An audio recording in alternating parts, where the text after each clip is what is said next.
Iya, orang pada ngabahas water refill station anu aya di sekolah SMK Al di Bandung, pikeun ngagampangkeun murid musian cenginung. Fasilitas di OB nggak ada pengurangan pemakaian botol plastik sekali-kali.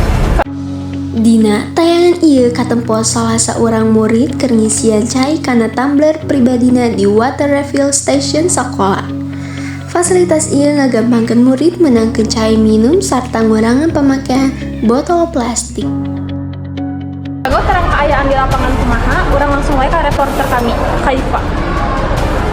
Hatur nuhun Selvia, ayeuna abdi aya di hareupeun water refill stasiun di sekolah.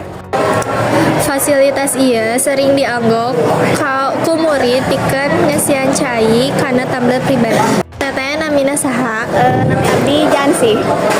Di gigireun abdi aya Jansi, salah saurang murid nu keur ngagunakeun fasilitas ieu. Apa pendapat anjeun ngeunaan fasilitas ieu? Di fasilitas ieu kacida mangpaatna urang teu kedah meser cai botolan deui, langkung hemat sarta bisa membuat urang teh henteu ieu sampah plastik deui, jadi henteu loba sampah plastik deui gitu.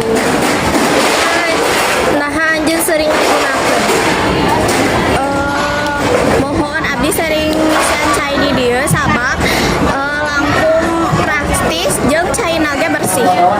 Kuayana fasilitas ieu dipiharap murid langkung sadar pikeun mawa tumbler sareng ngajaga lingkungan. Di sekolah Kaifa ngalaporkeun. Hatur nuhun ka Kaifa sareng Jansi. Kuring Selvia, Sareng kuring Irsya pamit undur diri. Hatur nuhun.